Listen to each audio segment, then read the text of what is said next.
Oh man, I love Jeff's playing. We are going to have some fun today. This is exciting. Welcome to Vater. We have this incredible spotlight here on Tuesdays at 2 o'clock. It's very, very exciting to see everybody. We want you all to join in. If you have any questions when you kind of come in, any questions, let us know where you're coming from, because today we've got a really, really special guest. And I'm a huge fan of Jeff, as I have for many years. I mean, as a performer, as an educator, as a clinician, as a producer. He's doing a lot of stuff, and he does it really well at a high level. So would you please welcome Mr. Jeff Bowders.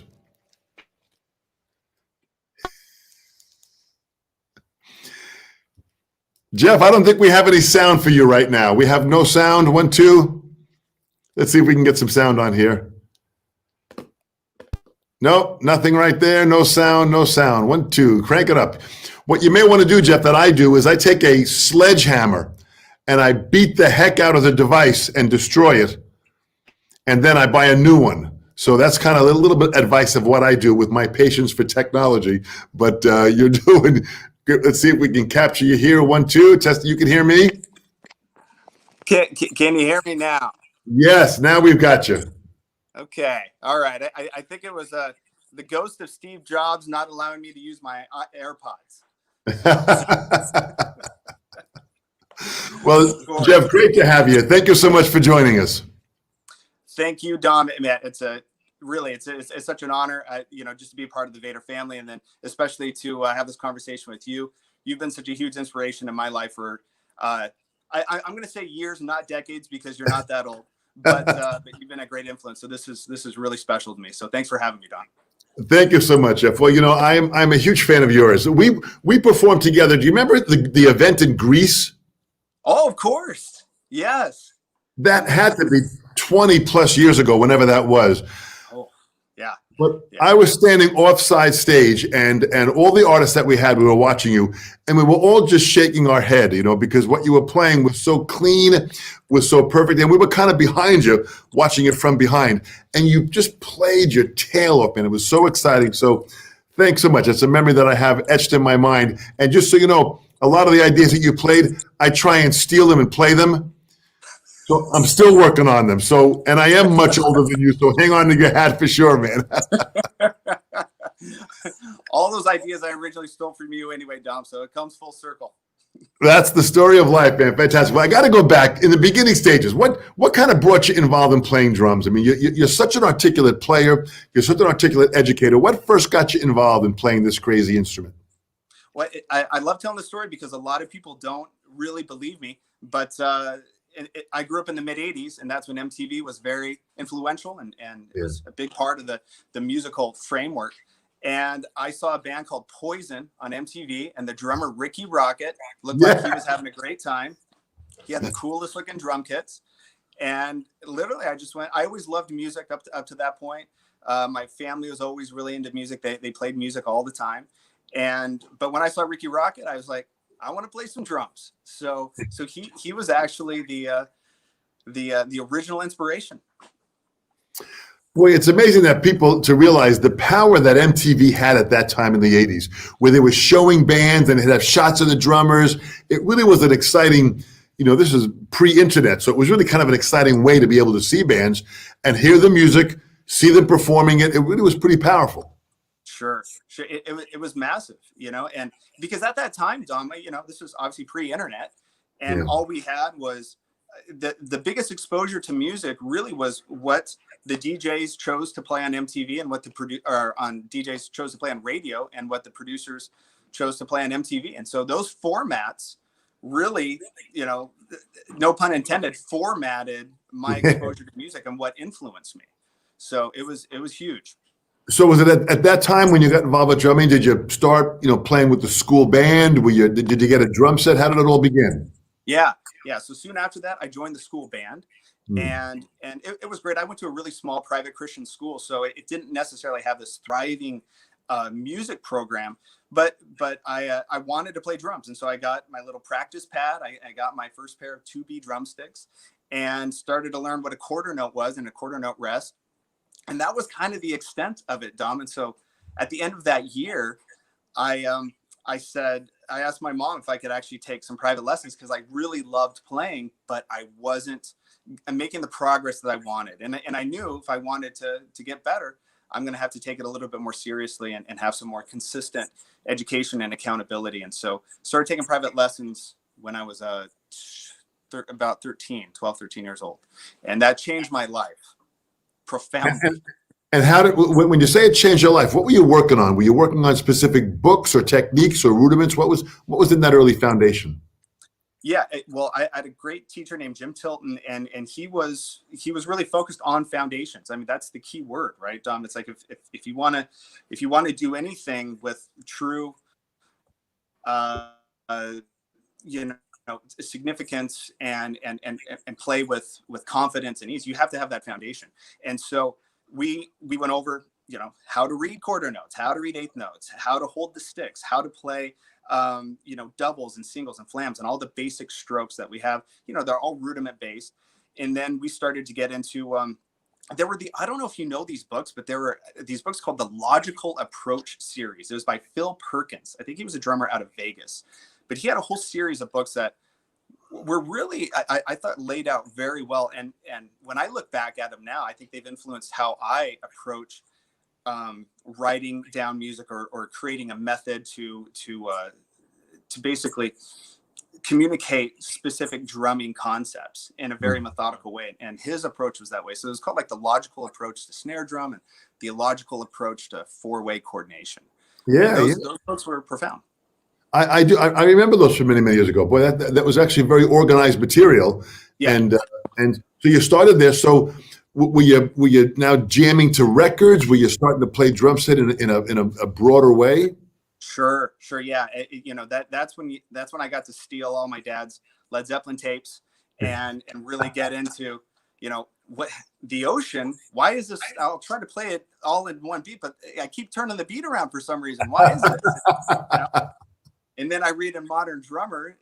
I remember getting the transcription for that of the Ocean, and there was a bar and it said 7/8. And I was like, what does a 7 and an 8 stand for? I don't know. You know, so all of it just really helped foster, I think, a really solid foundation for education and just my drumming in general. So yeah, playing to those records and then starting to jam with other buddies from school that got a guitar. And, you know, it's just the classic thing I think that we have all kind of gone through. Well, it's pretty powerful to see the influence that Modern Drummer has had on all of us throughout all these years of its 40 plus years of being around and still going strong and what's happening. So that's amazing. When did you first start playing with other musicians? When I was 14, we actually, and that was actually my first gig that I've ever played. It was at the Oregon State Fair. I was working at my first job, and I was wearing some drum shirt, some drum company shirt. I think it might have been a Sabian shirt or something. And one guy pointed out, I said, "Hey, you play drums?" And I was like, "Yeah." I said, "We have a gig at the Oregon State Fair." And at the time, it's like, Oregon State Fair, that's one of the biggest things. But it was just a side stage, you know, next to the food court. But at 14 years old, you know, that was a big deal. And that's it. It all started from there. So pretty much my freshman year, going into my freshman year in high school, is when I really started to play with other musicians, which, you know, just opens your mind up to a whole new thing. I mean, It's totally different than just playing to records. Now you have to you communicate, right? You have this responsibility with these other musicians, and that's a whole other world that you don't get, you know, just studying privately or playing to records. It's something, it's an education in of itself. Yeah, this is being thrown into the water, into the deep water for sure. What tunes were you playing at that time in that show? You know, ironically, we actually played the Ocean. So it came back to haunt me. but I was more prepared at this point because I kind of understood what 7/8 meant. But it was classic rock. You know, it was you know, Zeppelin, Who, you know, some Van Halen. You know, just classic rock. You know, just iconic stuff. So, boy, how exciting! So now you're at this point. You're playing. Did you get paid for that? Was that your first professional gig, or you know, what happened with that? Yeah, I don't think we didn't have to pay admission into the fair, so that was our payment. So we saved $5.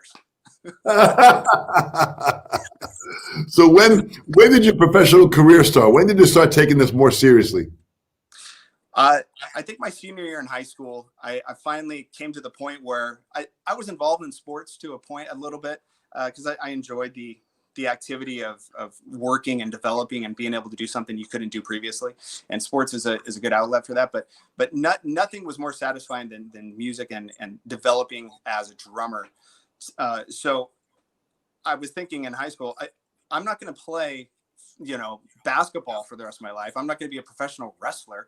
So, but I would love to play drums, and I want to be a musician. That's the thing that I always held pretty close to my heart. And it just made sense to me to be like, why am I playing sports? Why am I practicing sports in like 2 to 3 hours every day after high school, where I could go home and practice and play with bands? And so that was kind of the decision to go, you know what, I'm going to be a musician. When I finished high school, I want to go to a music school. And so I went to MI, Musicians Institute. But before then, in between, my parents wanted me to go to college to get some sort of basic education. So I went to the junior college in Salem, Oregon, where I'm from. Spent a couple years there getting just an associate's degree. But in that time, that's when I really got to work as a professional musician and start to understand what it's like to gig with multiple bands, playing multiple styles, and then also recording for a lot of different artists and groups in the area and in the region. And that exposed me to the responsibility that we have as drummers to be, well, first of all, diversified, to be able to play in as many different arenas as possible, but also to cultivate a work ethic and develop a character that people want to work with and people want to be with you, not only as a professional musician, but also, more importantly, as a person, as a human being. How do you relate to other people? And under certain stressful situations or situations that you may not agree with everyone on, how do you mitigate any sort of unnecessary negativity that may arise from that? And those are all just really valuable life lessons that I learned, that drumming and music basically was the conduit for that. So yeah, so it's probably around 18, Dom. Yeah, well, those are great points, Jeff, at many different levels, and you are just that. You're a great person with great understanding of it's almost like you have great people skills that you really kind of know how to adapt to each situation, make everybody feel good, and that's an important quality that many musicians overlook, of the need of the importance of that when playing music. Yeah, it's one of the main things I really talk about a lot with my younger students, because a lot of times I think they just think, is if I just become the best drummer in the world, that's all that matters. And I'm going to work and I'm going to be successful and I'm going to be able to do the things I want to do.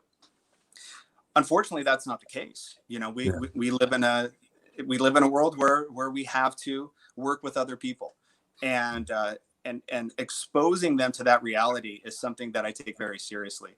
And man, I've received so many amazing emails from students in the past talking about how thankful they were to actually have those discussions in a private lesson where we didn't even touch the drums for the whole hour. We just talked about how to care for others and how to really put other people's ideas and desires ahead of yourself, and just kind of be humble. It just comes down to humility, right, Dom? Well, it's always that, but a lot of people don't understand that. And several students that have come to me in the past, I'm in the East Coast of where I teach, who have studied with you or have passed through the portals of what you've done, are always good people. They're respectful. Their knowledge of the instrument is excellent. So you're covering all the bases of what makes a musician, not just what makes a drummer have good technique and speed. So, I mean, you really have captured the entire full picture, which is, were any of your parents musicians or any siblings at all? Was there music in the family? No, not at all. I think someone told me I had like a great aunt that may have played the violin, but other than that, no, they were just hardworking, diligent, respectable people. And I think that's the biggest gift they could have given me, rather than any sort of musical influence, was a personal influence. And so that's, and Dom, I'm super, super blessed to be able to have parents like that, because I know some people, don't. And I don't take that for granted at all. So. That is an incredible surroundings and an incredible gift to have. It really, really is beautiful to allow you to follow your dream, and here you want to play the drums. So now you go to MI. You're at MI. So who was at MI teaching you? What was that like, meeting all these other different musicians? Oh, it was amazing. I called it Jeff's Drum Paradise because not only was it a place where I could go down and study with some just amazing teachers, but also just be around a student body that just had that same passion and desire to become their best. Yeah. And when you're in that environment, it's addicting, and it's addictive, and it's very very influential. And then also just being in the middle of Hollywood, which, there's all these clubs around, and, you got Catalina at the Baked Potato, and, Dave Weckles playing one night, and, Chris Coleman, or this is kind of before Chris Coleman, Vinny's playing, Simon, just all these amazing drums are all around the place. At MI, there was one teacher in particular that I was really excited to study with, because he played on a bunch of records on this label called the Shrapnel record label, that was mainly guitar-based virtuosos, everyone from Tony McAlpine, Paul Gilbert, Marty Freeman, and all these guys. And I knew of this drummer from some of these albums that I would listen to, and his name was Ray Luzier.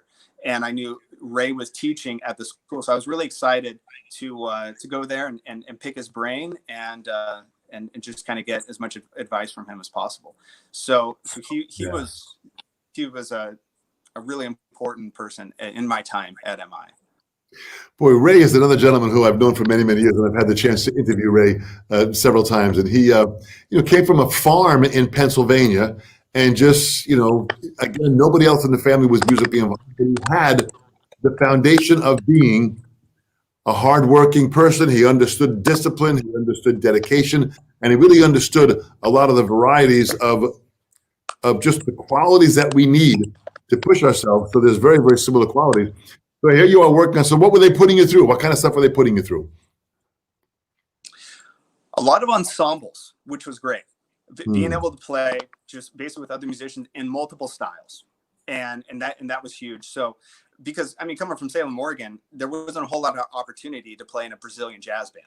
So it wasn't the music metropolis that most people may think Salem, Oregon is.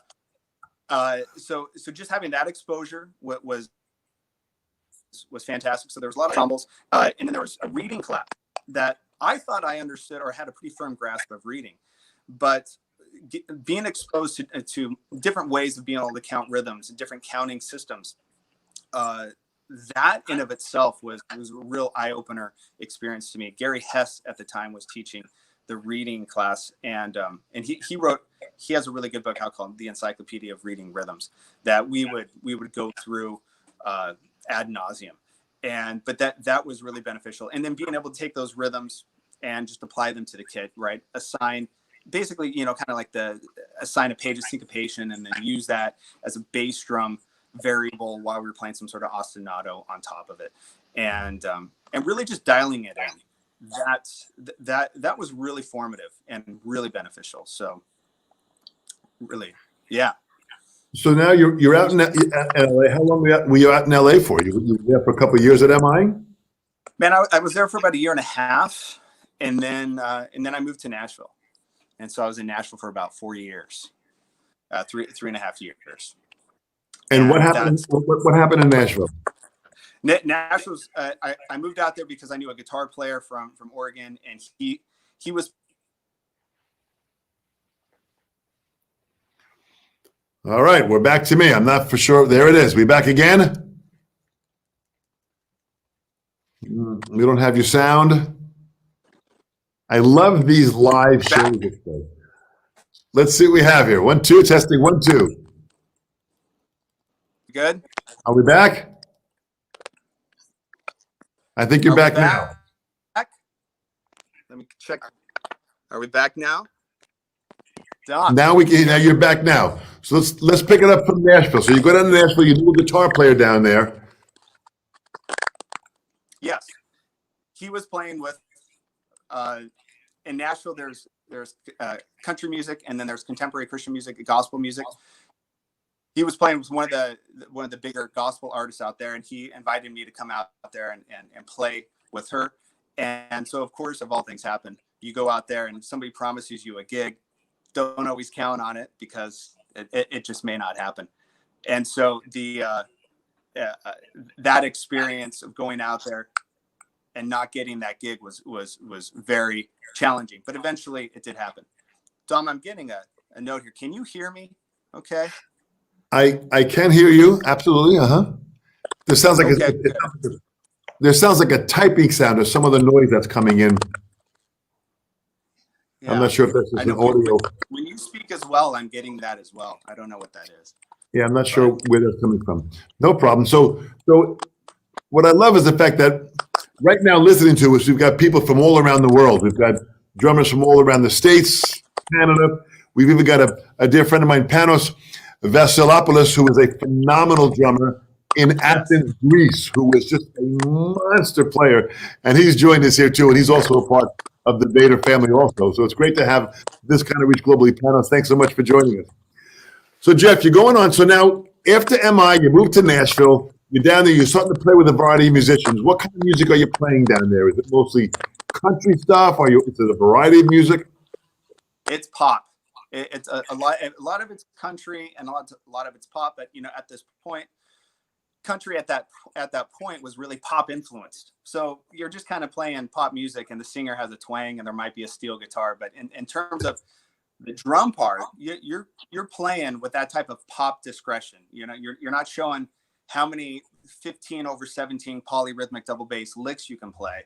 It's really just about how much can you support this song and be as foundational to that as possible, and almost transparent, but in a good way, right? It's providing a foundation, but not being a distraction, and that was the bulk of the music, which was great. Because a lot of the music that I was into prior to that was kind of more progressive rock, very note dense bass music, and to be able to strip all that back and to develop kind of the discretion to really only play what the song is requiring.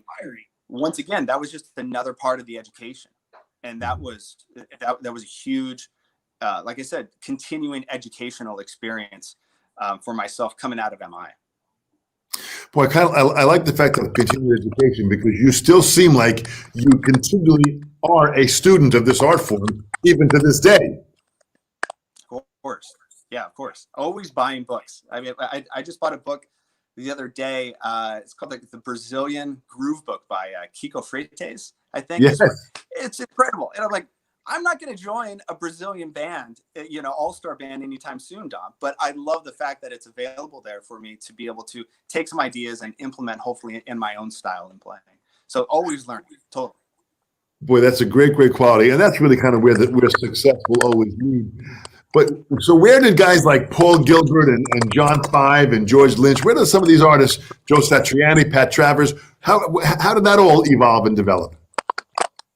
When I moved back to LA because I wanted to play with those type of artists, and I also wanted to teach at MI. When I was on tour in Nashville, we would always stop through LA.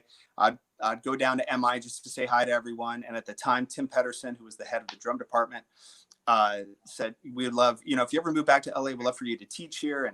And that was a huge parent, for me just to go, oh, I would love to do that, because education's just been such a huge part of my life for so many years. And I'd love to give back to the students what I received as a student. And so I made the decision in Nashville that I tell the story that I realized I became too comfortable to the point.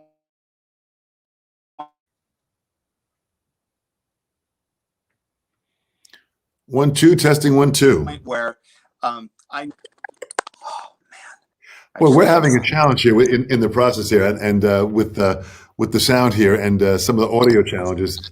Jeff, are we back right now? All right, can you hear me, John? Now you're back now. Okay, now you're back. Okay, man. Sorry about this, Tom. Hey, technology. This is some of the journey of technology. This 21st century way that we have this communication, and this happens with many interviews and going on. Who knows whether it's the internet connection, whether it's the device that we're using in the process of what it is. And so you start meeting with these other musicians and you get called for certain gigs. What was it like? it was terrifying at first, Dom, because these were musicians that I'd looked up to my whole life, and it was kind of crazy. But the thing is, that's why I moved back to LA, because I wanted to play with these artists. These are the musicians that I always wanted to play with, and I felt that if I was going to do that, I needed to leave Nashville and come back to LA and make that decision to basically kind of start over. So that's basically what happened. I started to play with Paul Gilbert because he was looking for a new drummer. At the time, he was working with Marco Minimum, and I think he was looking for just kind of a different direction. Marco, obviously, we know, is an incredible drummer, but he was looking for somebody else or some other kind of flavor that for his music that he was creating. So at that time, I started to play with Paul, and as we know in the music industry, a lot of it is built upon what your credentials are. Like if you play with somebody, that essentially validates you for somebody else. You have credibility in somebody else's eyes.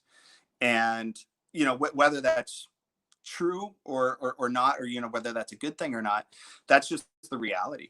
And so to all kind of the up and coming drummers, when you first get a gig that has an artist or a band that is of note, man, hold on to that, because that's almost kind of like your playing card, where you can say, I've played with these people, and so they start to give you validation in who you are as a musician, and so through that, playing with Paul, that ended up opening up all these other doors to all these other great musicians.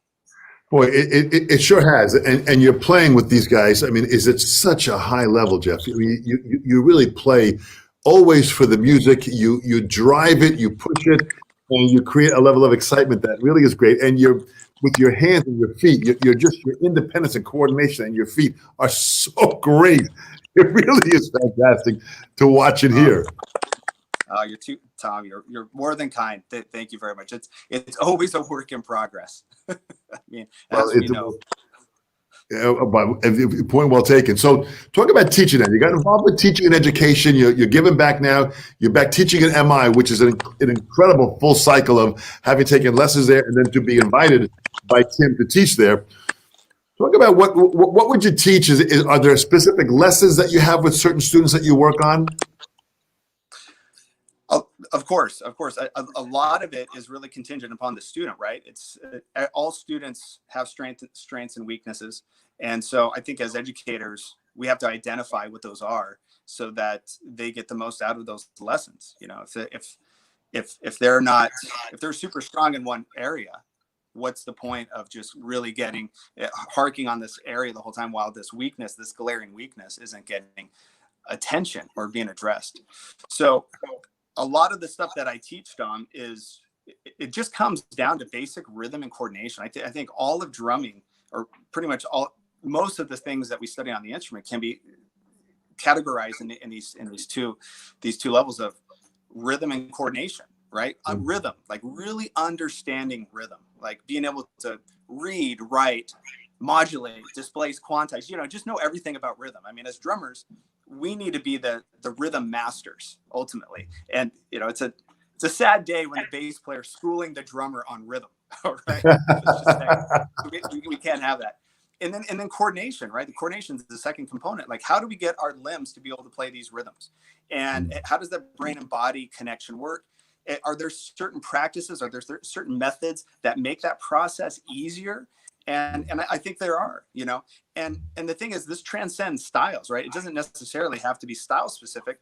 Of course, once we get deeper into styles, we address their respective nuances once we get into it.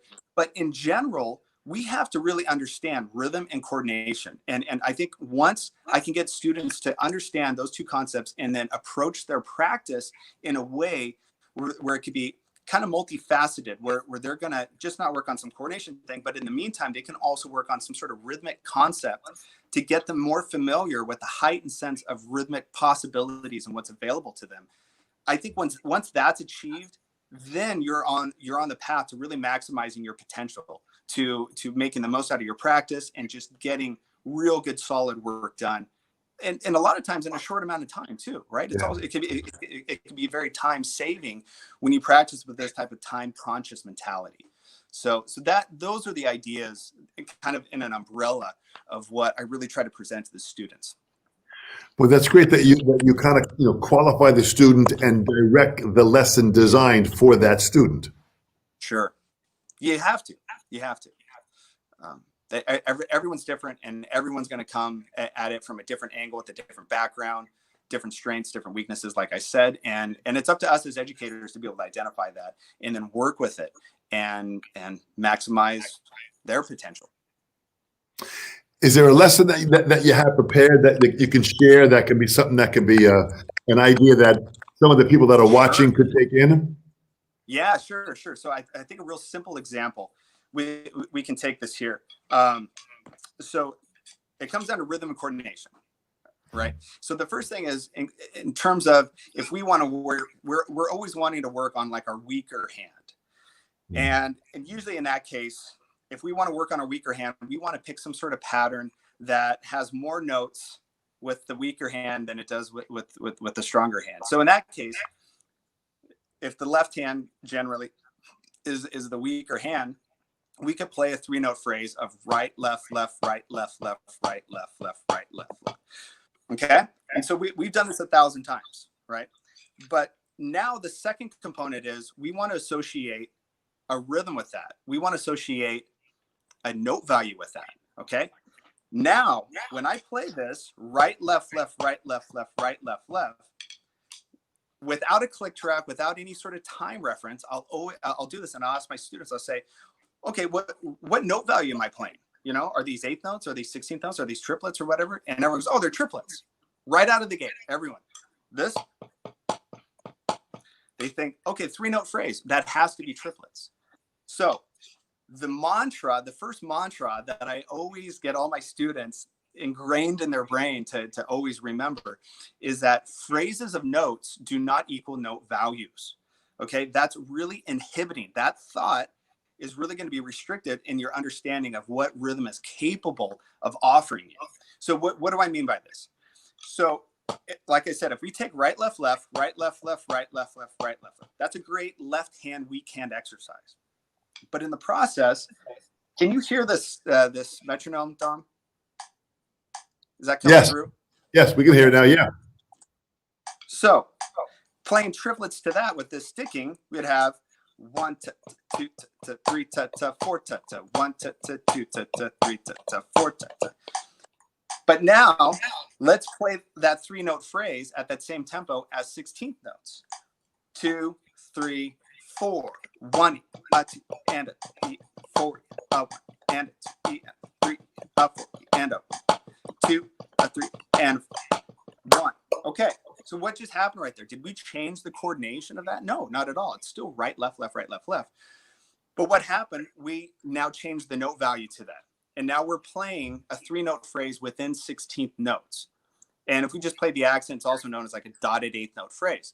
This type of idea of not restricting ourselves to understanding rhythm as phrases of notes is really going to open up a whole new system and level of possibilities of what we can achieve on the drum set.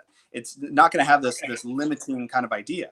So using that can be extremely effective. And we could even do that with a 4-note phrase, right? If we had right, left, left, left, so that's even a fantastic left hand or weaker hand exercise.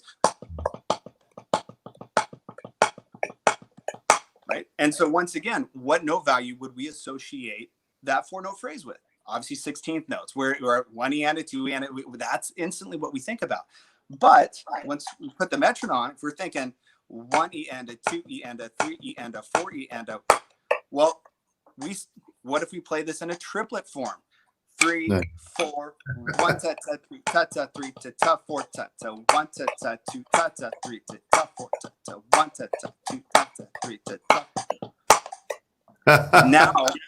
Now all of a sudden we're working on a weak hand. We're working on the coordination of really developing that. But now we're starting to understand and feel triplets with a phrase that for a lot of people really haven't been exposed to, because we've had the limiting idea or mindset that triplets are always 3-note groupings, right? And that's not the case. So this is just, as you know, Dom, the tip of the iceberg of what's possible. But I think opening up those neurological pathways to the students of understanding that what you want to achieve on the instrument in terms of rhythmic possibilities, it's literally endless. This goes on forever. And to me, that's a pretty awesome thing. That's a pretty exciting thing. That's never going to get old. That's for sure. Boy, just this one idea that you just shared opens up a whole nother value. I've seen you do this with your feet, where you applying this with your feet. And that opens up a whole nother level of can of worms as to what this is about, which is really, really fantastic. Tell me about, I mean, your 3 books that you've written. You've got 3 books that are out. They are absolutely fantastic. Hal Leonard Publications, essential double bass drumming techniques, essential drum set fills, which is the one I have here, and essential rock drumming concepts. Just tell me about how you would, how you came about this. I know what this is like to write books. It's crazy. It takes an intense amount of time. Let's talk about these, if you would. Sure. If the writing a book can be a form of self-torture. Especially if you want to do it to the best of your ability, because there's so many variables involved in it. But Dom, kind of harking back to what I talked about previously with when I was first learning drums, and the first books I went through were very formative because those books were very methodical, and that has always been that kind of set me in motion for understanding how to work on something. It has to be through some sort of methodical way. And so with the drum fill book, that book is actually inspired by a class I teach at MI called Phil Fest. Dom, is that the greatest name for a class? I don't know. But the idea is taking the most popular concepts of a fill of fill possibilities, and then just methodically working within each concept to develop a comprehensive fill vocabulary. That's the purpose of it. And so that's it. And then there's an essential rock drumming concepts book. That book is primarily a comprehensive book of years of handouts I've given to my students. And I just wanted to consolidate all these kind of loose leaf handouts and basically expand upon each one, and then put it in some sort of methodical way so that the student can go through the book in a fashion that's not going to be too overwhelming. Because it starts pretty basic, but it can get kind of advanced with some of the later concepts.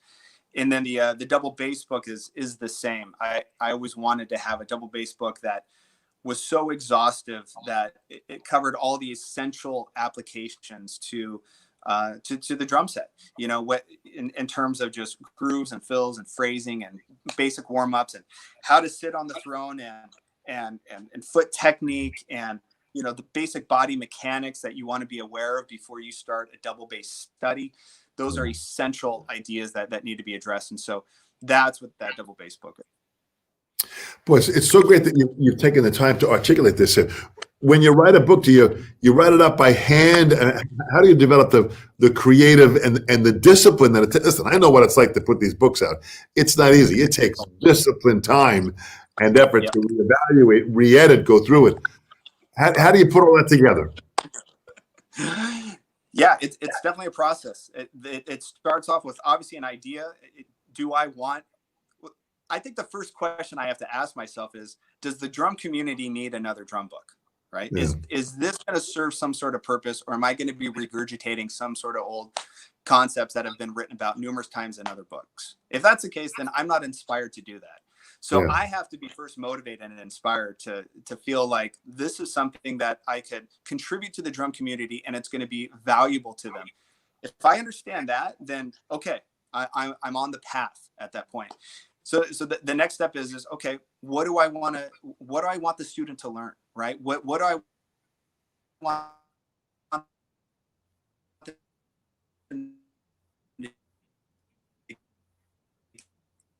All right, we're losing you again. There might be too many people on the internet right now that are jamming us coming in here. By the time I think it is.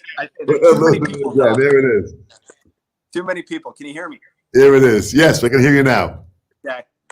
So yeah, like I said, it's understanding that there might be a need for this in the drum community, and then I'm on board. I'll get the concepts that I want the students to learn that I think are going to be valuable to them, and then I'll start to structure what makes sense in a methodical, progressive way, so that it's not too overwhelming, but yet it still continues to challenge them along the path so that they stay engaged.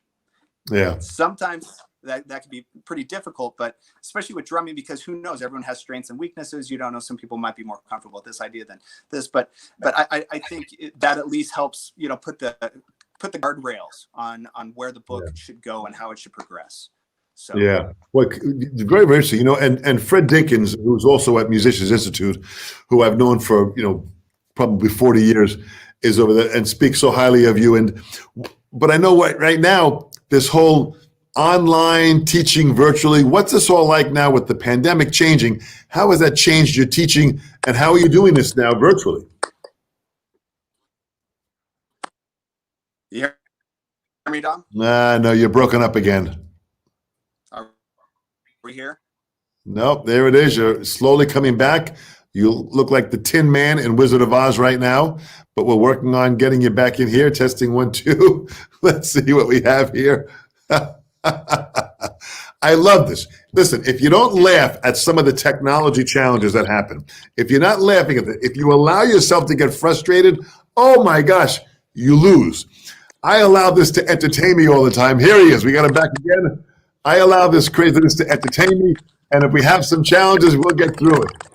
Can you hear me now? Yeah, Dom, I got you. You there? Can you hear me? I'm here now, for sure. So teaching virtually, even some of the challenges we're having right now, how do you get through all this? Patience. Comes down to patience, Dom. Yeah. And are you doing all the lessons from MI virtually now? Yes. Yeah. They're going to be virtual. Yeah, they have been virtual, and it's definitely challenging. It's different. A lot of times there's an audio issue, right? Or there can be obviously like a video issue, like we're unfortunately experiencing right now. But the audio issue, we kind of have to come at a different place, because one of the things that I really like to talk about in the lessons is a consistent or a well-balanced drum sound. And when we don't have great audio for the student to be able to hear this, it becomes pretty challenging. So, and when that happens, what do? We basically have to focus on the things that we can focus on and we can hear. So how does the technique look? How does the posture look? Are they playing in time? Are they rushing certain subdivisions? Are they understanding how to set up certain figures, developing a vocabulary? So there's plenty of things to focus on and that the students can still benefit from. I think sometimes it's easy to focus on the challenges of it and kind of let that dissuade people from engaging in online education. But there's still plenty of benefits that you can get from that. And the great thing is too, it's actually helped me just become more aware of how to communicate things quicker, maybe, and in not so personable way. Because I think when we have private lessons, there's a physical component to it that makes it easier to kind of teach or show somebody. But generally, we don't always have that on a video, even though it's one video. There can be a little bit of a disconnect there. So it forces me to be, I think, hopefully a better teacher, more articulate teacher, use my words more carefully. It really is powerful, the change. I mean, I've been teaching this way for over 20 years. I think I was one of the first that started teaching this way, because I just saw the value of being able to reach people globally from my travels, and it worked out real well. And some of the advantages are I get to see them on their own kit. They're at their own setup. They're playing. They're totally comfortable. That's a very, very important part, to see not only how they're playing on their own kit, but how their kit is set up. sometimes you can notice this cymbal's too high, you're sitting too low, there's a lot of things that we can see from watching them on the kit. And the other advantage is the fact that they're not spending now the hour driving to the lesson and driving back. So I tell them, the time you've saved in getting to me, I want more time to practice. Exactly. You can hold them to it. That's some good accountability, Dom. I love Absolutely. Tell me about the Drum Discipline Academy. Awesome. Yes, Drum Discipline Academy started last year. It's a website where I get to help drummers become their best by sharing basically the lessons I've learned from the past 33 years of gigging, touring, recording, and last 20 years of teaching at all different levels. Yeah. And we do this through, there's individual lessons, but there's also more comprehensive courses that are on there. And my objective, the mission for Drum Discipline Academy, is to really offer drummers like results-based solutions, so that, I think many drummers have similar challenges. And I know I've definitely been challenged by these. And so to figure out methods that really kind of help overcome this. And that's the goal from it. Drumming has never come natural to me. I feel like I've always had to work harder than the average drummer. And I'm reminded of this too when I teach, because I'll give a student something to work on for the week that I remember took me a couple months to get comfortable with. And then within a week, they come back and they're crushing it. And so it's just a very humbling reminder to myself that I got to work a little bit harder. And that's fine, because I actually wrote about this on the Drum Discipline Academy blog a couple months ago, saying why you should be grateful if you feel like you have no talent. I think it's a real asset, because I think a lot of people can get discouraged by, it's harder for me. But the thing is, that will only make you appreciate what you're able to achieve at a much higher level, and it'd be way more fulfilling than if you didn't have to work hard for it. I mean, that happens in every arena in life. The harder you work for something, the more you're going to appreciate it. And and drumming, it's absolutely no different too. I mean, I'm very thankful and grateful for the things that I've been able to play and who I've been able to play with. And I think the extra hard work, because the lack of natural ability helps serve that. Well, I enjoy your humility for sure. That's a big part of it. So the Drum Discipline Academy, there's a website they can go to? Yeah, drumdisciplineacademy.com. There's a bunch of free lessons on there. There's a free master class, like a 40-minute master class on developing drum fills, kind of like what we talked about today, understanding rhythm and coordination, and being able to exhaust one particular coordination idea, but take it through a bunch of different rhythmic applications. And then every few times a year, there's an 8-week boot camp. It's called the Drum Discipline Boot Camp. That's coming up in March. And I'm super excited about that, because that's a really exhaustive 8 weeks where it just lays a foundation for, if you've been playing drums for 3 months or 30 years, we cover the essential concepts that need to be established for you to become your best. That's just what it is. You can't just kind of forget about things that you think aren't necessary. I wanted to boil down the essentials of what every drummer needs, and within 8 weeks, get them good to go. And so that's something that I love. We're going to do that in March. Boy, that is absolutely fantastic. Drumdisciplineacademy.com. We had the information up there on the screen, so it's fantastic for everyone to go to. Check it out, look into it. You can email Jeff from there and have questions. Now, tell me about being a part of the Vater family, and talk about your powerhouse stick that you use. The best. I've been with Vater since 2007, and not only do they make great product, but it's so nice to be with a company that are just full of really kind, caring people. It makes all the difference in the world. And so they've been, Chad, Brandolini, and everyone else at Vater have been nothing but just super supportive, and that just means everything to a drummer to be able to have that kind of support. And then not only that, they make amazing products. And so I've been playing the Powerhouse. I first started playing the Powerhouse in 2017, and then I went to the Power 5B just because I wanted a little bit more length. And I've gone through a couple different models, but the Powerhouse has been with me for like the last, I think, 6 years. And for me, for the style of drumming that I want to play, it's absolutely perfect because it's kind of a beefy stick.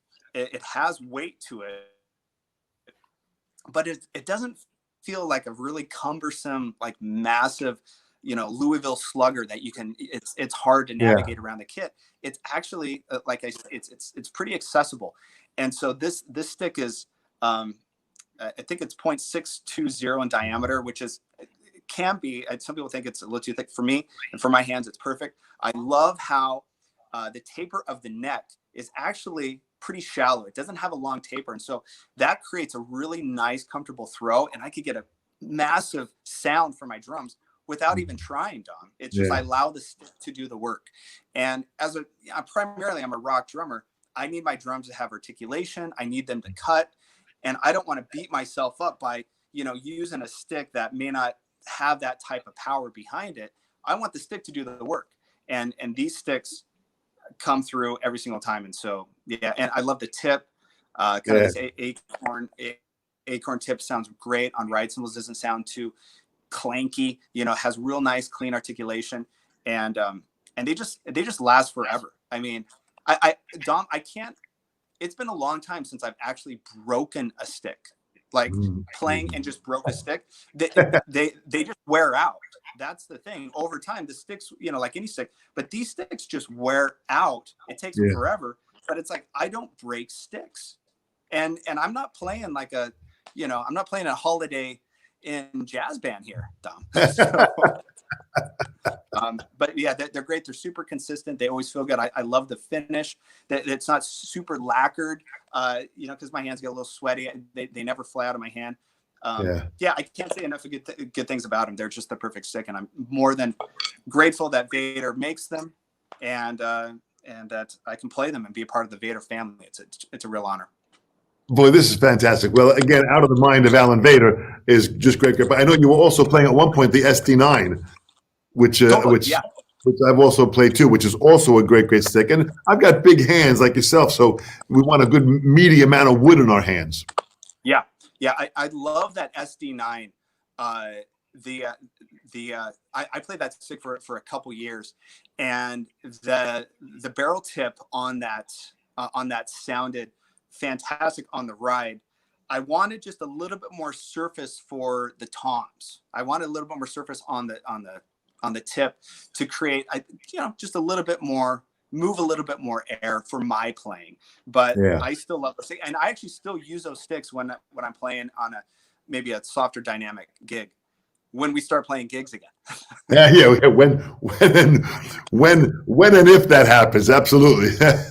Right. Oh, when we definitely will, Dom. We definitely will. Yeah. Absolutely.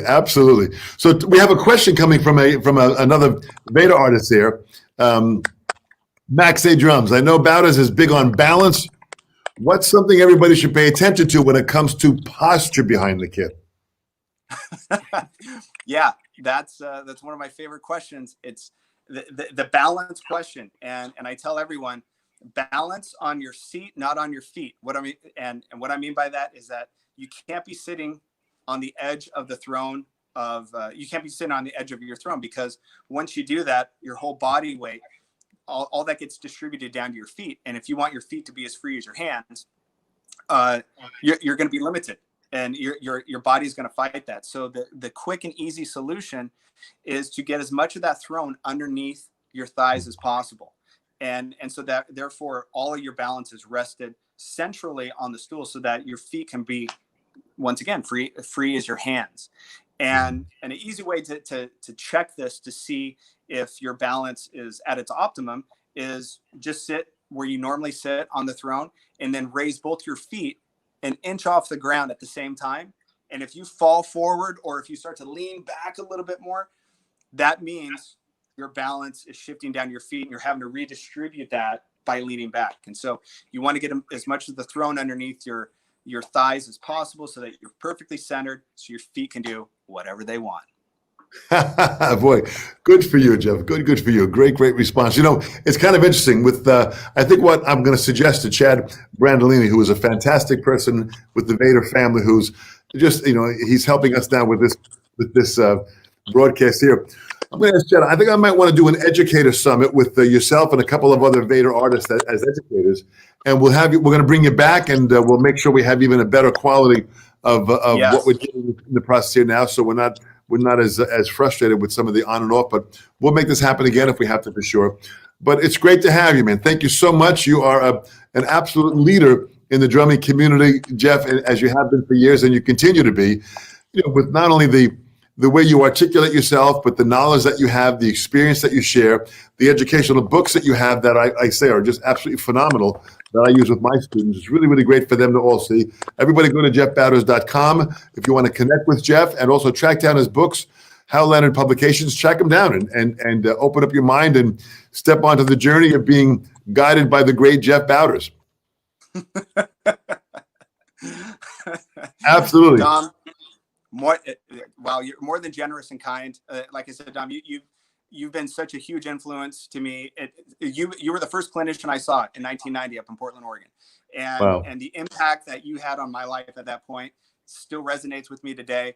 Not only are you amazing artist, drummer, but how you've articulated and your communication skills left a major impact on me. So you don't know what a true honor this is for me. So thank you, and thank you, Vater, for allowing and facilitating this awesome opportunity. Appreciate it, you guys. Fantastic. Boy, Jeff, thank you so much. We will for sure do this again. We'll be in touch, but thank you so much for your time. Good luck, and please stay safe, and my best to your family. Thank you. You as well, Dom. Appreciate it, buddy. Take care. Thank you so much, Jeff. Great. Excellent. What an incredible artist. I mean, this is class at a high level of not only being a great player and a performer, a great educator, but really a great guy, really a great guy. So this is so great to have this opportunity. Thank you, Vater, for allowing me to have this chance with Jeff Bowders. Again, go to jeffbowders.com. Go check out his stuff, lessons, intensity, the drumdisciplineacademy.com. Go there and check it all out. It's really great stuff and extremely, very, very inspiring. We're continuing this the way it is, and we'll let you know when we're going to have Fred Elchingham, who's a phenomenal drummer himself, and Cheryl Crow will be joining us, so this will be a great. We'll let you know with details that is coming soon. It's incredible to have all these different artists join us and bring this to us. This is magic at the highest level, and with whatever challenge the technology gives us, we're going to plow through and cut through it. We'll bring Jeff back again with more artists. I thank you all so much for your time. To all of you, please stay well and be safe. Thanks so much.